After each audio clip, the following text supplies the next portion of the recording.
And now, if you give a child a book, an ABC 10 News special. If you give a child a book, you open them up to new worlds and new opportunities. Tonight, ABC 10 News will show you the local efforts to improve literacy all across San Diego. Good evening, I'm Jared Aarons. And I'm Melissa Messiha. As we'll discover over the next half hour, literacy opens the door to a world of possibilities. And nobody knows this more than one man I spoke to who said it was the key to his freedom. This was 15-year-old Jose Ayala, a San Diego native who liked to learn. I always loved reading. But fell in with the wrong crowd. I just didn't know how to behave. A few years after this photo was taken, Ayala would be arrested for murder and spend more than 34 years in prison. He was released last year. People like to talk about second chances, and I say no, this is my first real chance, because growing up in a broken community, not having no positive adult role model, I never had a chance. As he served his sentence, what opened his eyes to a new future and a chance to be reunited with his family was reading. He got his GED and turned all his attention to learning. How critical was you focusing on your education to get to where you are now? Education was key, because without it, I wouldn't have been able to start changing my mindset. Ayala is now part of Palomar College's Rising Scholars program, which focuses on making sure formerly incarcerated people achieve success. He spends his time now mentoring kids, making sure they stay educated so they don't fall in the same path. I'm trying to break these destructive cycles within my community and in these neighborhoods, by steering the youth in a positive direction. Literacy actually affects everybody. Jose Cruz is the CEO of the San Diego Council on Literacy. His memories of reading began as a child. We had a bookmobile that parked on my street.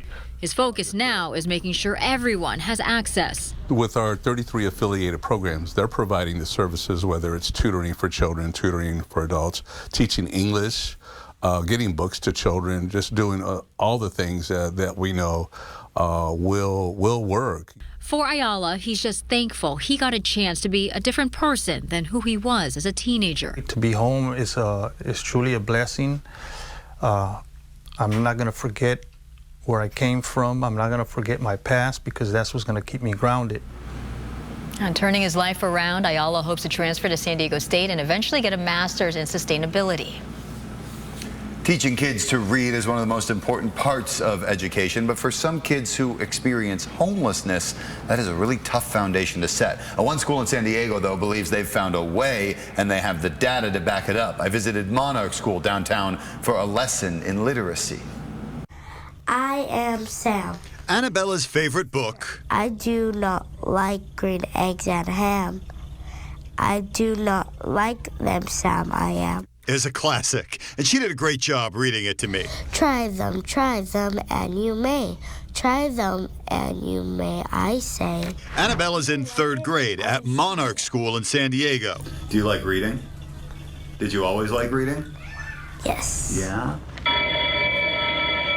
Run by the County Office of Education, Monarch helps students experiencing homelessness, a group that comes with their own unique learning challenges. We want our students to be successful. We want them to have choice and options and dignity. Principal Diane Plumley says that's why they had to try a different approach to literacy. We knew that we needed something more structured. The switch in kind of literacy and the approach to the science of reading. Starting in 2021, Monarch began using a program from the Institute for Multisensory Education, or IMSE. The program uses a multisensory approach to reading, so no matter how a kid learns, they have access to these words. The word vet is v-et, and then pound it again, vet. So they've said it now multiple times, they've spelled it, and now they write it. First grade teacher Kristen Tanner gave me a quick lesson to show how it all comes together. They can use phonics, they can use vocabulary, they can use sentence dictation and writing to help them learn the balanced literacy approach to reading. It's working at Monarch. Last year, the school tested all 34 students in kindergarten, 2nd, and 4th grades at the beginning of the year and towards the end. 33 of them showed an increase in reading ability, a 97% success rate. What was your reaction when you saw that? Initially, shock, I want to be honest, because we've tried other programs in the past and we haven't seen the same result. So then why isn't every school doing this program? That's a harder question for me to be able to answer, but I just know for our Monarch, we knew that we knew that we needed to do something, and then when we piloted it, it really worked for us. Not only is reading improving, but the school says so is behavior and excitement for learning in general. They are really proud of themselves, and that just makes you really excited for the work that's happening in the classrooms and the joy of learning that kids are getting to experience. Kids like Annabella. How much more fun is school when you know how to read and you can read and participate in class? 100% fun. School is 100% fun? 100%. Like the book teaches, once you try something, once you learn it, you learn to love it. I do so like green eggs and ham. Thank you, Sam I am. So wonderful to see the kids get so excited, and it kind of shows, Melissa, how you just have to find the door in and you can open everything up for each child. Exactly, and one of the keys to improving literacy is meeting kids where they are. Some affordable housing communities in San Diego offer programs for resident on site. That includes Paseo Artist Village in Vista. It's one of the many communities developed and operated by Community Housing Works. Its after-school program called Study Stars focuses on improving literacy for students from kindergarten through 8th grade. The kids get homework help and tutoring with a ratio of 15 students to 1 tutor. They also participate in enrichment activities, exposing them to STEAM as well as arts and crafts to help them build community and self-esteem. I like reading too. I like doing the activities. Playing with my friends. It means friends, learning more, and growing more stronger, getting my mind more good. Yeah, so the real difference maker, though, is an online literacy program called iReady. It gives each student individualized lessons based on their needs. The Associate Director of After School Programs says 17% of students in its 14 programs across California start the school year reading at grade level. By the end of the school year, more than 40% of them are reading at grade level. Setting children up for success in Southeast San Diego. Before he used to talk in small sentences. Now he used longer sentences with the specific words. Coming up, a local organization is turning reading into a family affair. Plus, turning what is just a dream for some into a reality. Students who don't get access to many opportunities are going to college and also gaining a community. I mean, I think the craziest thing about low literacy rates is it's a totally solvable problem. How about this for a goal? Taking the percentage of children who can read proficiently and doubling it. Over the past 10 years, that's been the mission of the Diamond Education Excellence Partnership. It's also known as DEEP. That's a very good mission. ABC 10 News reporter Ava Kirshner highlights this organization that says the boost in literacy rates begins at home. She hummed her favorite songs while brushing her teeth. So before, we didn't even read at all at home. So it was just whatever he read at school. About a year and a half ago, Leslie Palacio's son Leo only turned a page when the rest of his class did. But then he joined the Diamond Education Excellence Partnership, or DEEP. And he was like really excited, so he got books and everything. And that same night, he wanted to start reading. The first book that made the difference? The Very Hungry Caterpillar. Now reading is a nightly routine. And now that we read, we bond more, you know? We read in the night, sit in the bed together, and we talk about the book after we're done reading it. DEEP staff tell me that when kids cannot read proficiently in the classroom, 3 things usually happen. Kids can have negative outbursts and struggle in other subjects. They also see a widening gap between students who do know how to read and their peers who are falling behind. They will do anything to drive attention away from the fact that they don't know how to read because there's stigma attached to that, and it's embarrassing. It's kind of self-sabotaging behavior because you don't feel good about yourself and you don't really know why, because you're doing all the things that you're being asked to do, but it's not clicking the way that you're watching it click for some of your other classmates. Despite Deep's after-school programs and workshops, parents still play the most important role. Staff at Deep say the best way to encourage reading is not to find time for it, but to make time for it. It's building relationships with families and staying in conversation with them about how many books have you read this week. You haven't read any books this week. Why is that? What's going on? Like, oh, you've been busy running back and forth. Do you have books in the back seat of the car? Like, do you have books next to the bathtub? Give me a big smile. Yeah, she'll just stay at my feet. After a year and a half of making reading a priority. Before he used to talk in small sentences. Now he used longer sentences with the specific words, words that we learned from the books. Leo is being set up for success. Do you know what you want to be when you grow up yet? When I grow up, I want to be a dolphin worker. A dolphin worker? SeaWorld. Oh, you want to work with it? Yeah. Ava Kirshner, ABC 10 News. It's so fun to see the kids come to life when they feel that confidence of reading. There's one local organization that wants to go even further and make attending college possible for all students. Barrio Logan College Institute, it started in 1996 in a community where just 3% of adults 25 and older have a bachelor's degree. BLCI is trying to change that with its after-school programs for kids who are the first in their families to go to college. Students start in the 3rd grade, getting a foundation in math, English, and language arts. And then as they get older, they prepare for college. They learn about filling out applications and also financial aid opportunities. Most importantly, though, they gain the confidence to believe that college can be a reality, not just a dream. It just showed me that college is possible, even though my mom or dad didn't attend college. But they remind us that even though we're low income and are Hispanic, we can still do it. College is really for everybody, but although it is for many of us, it could be difficult to make it there. It is possible that we can put in the effort. Now, BLCI also gives students kind of a second home, place to be, and also a community full of support. This really became an after-school family for me throughout all of my high school, my middle school, and even elementary. I would say that it's safe to say this program has been successful. 100% of students who complete BLCI's College Success Program enroll in college immediately. 72% graduate with a college degree after 6 years. They grow into these very young, confident adults. They become very outgoing. They are involved on their campuses.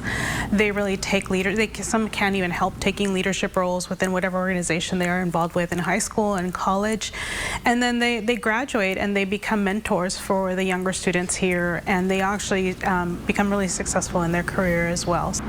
Since starting in Barrio Logan, BLCI has expanded now to help students in El Cajon and Chula Vista. And not even bars can break the bond between inmates and their young loved ones on the outside. Even though we're not in the best of circumstances, we can still make something, take something good out of this for our family, for our babies. How reading is helping them stay connected. Plus,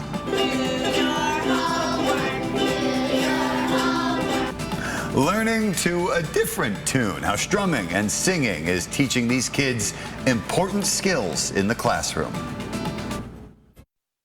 Even though we're not in the best of circumstances, we can still make something, take something good out of this for our family, for our babies. reading is helping local inmates form a bond with their kids or grandkids while they're behind bars. Every month through the Book Bridges program, they pick a book to read to a child at home. Volunteers record them reading out loud to their loved ones, which can understandably get really emotional. And while she rocked him, she's saying, "I'll love you forever and like you for always, and as long as I'm living, my baby will be." I love that book, and that book also makes me cry. Now, the video and the book are sent to the child so they can read along. Inmates at Las Colinas who were reading to their grandchildren say Book Bridges allows them to stay connected by playing a role in their development. I believe it's important for them to hear an adult reading to them since they're in a small age, and it just helps them with their learning ability as they grow. It motivates a lot of us that are in here, no matter what we're going through, that we're still able to remember our babies and our kids and our grandkids and reach them so that they know that we're still thinking about them and remembering them and building that relationship even though we're not there.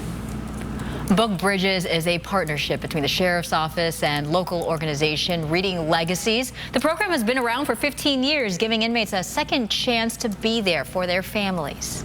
We reintegrate into the family. This is their first step to get back and be a part of the education of their child. It's a reminder to them, I did this and now I'm away, but I need to do this so that I can go back. Right now, Book Bridges is at 4 of the 7 county jails. Reading Legacy hopes to expand it to all of them. Meanwhile, one local nonprofit is helping students learn to a different tune.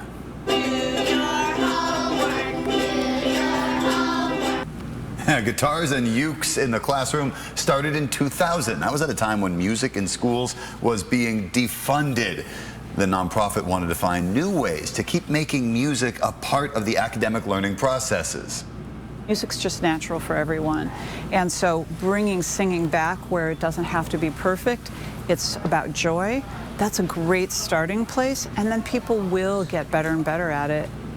Now, the organization trains educators to lead their students in hands-on musical learning. So it's through strumming and singing, even songwriting, and it teaches the kids collaboration, self-expression, problem solving, and more. They're not just coming up with ideas, they're writing them down, and the spelling is a part of that, and the grammar is a part of that. To date, Guitars and Ukes in the Classroom has trained more than 18,000 teachers nationwide. It includes Monica Dolan, who's a second-grade teacher at Nye Elementary in Valencia Park. She says she didn't have any musical experience when she started, but she thought this could be a way for her students and even herself to grow. I've been teaching for a while, and I wanted to kind of push out of my little comfort zone and try something new. It makes me feel proud that they tried to do something new. I love how excited the kids get in the background. They're waving at the camera. You can tell they're having fun with these programs, and that's one of the reasons Guitars and Ukes in the Classroom was recently named one of the top music nonprofits in the U.S. And you know what else is fun? ABC 10 News Storytime. It's bringing the joy of reading to local schools. How it's also making a difference in the lives of students across the county. Hey, I know that person. Me too.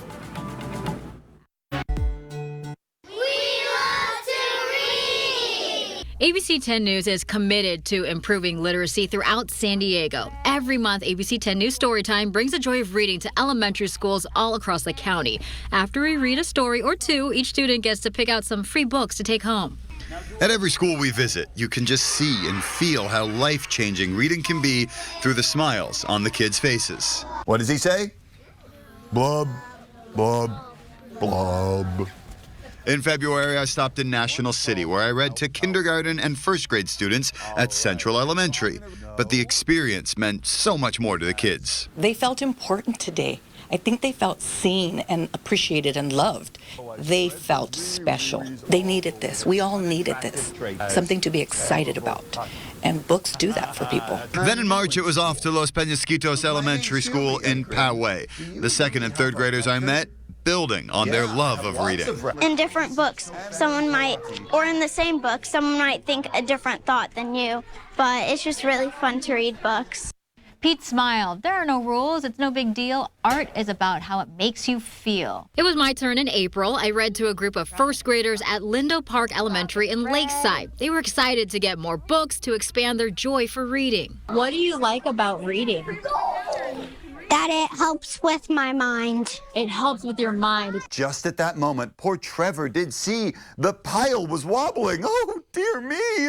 We wrapped up story time for the school year in May at Hanalei Elementary in Vista. Our donation helped give these second graders access to books over summer break. Which books do you have so far? I have Pick the Pig and Chicken Little. All right, what do you like about those? Because I really like that they learn valuable lessons. After a quick break over the summer, ABC 10 News Storytime returned in August to help kids get back into the swing of school.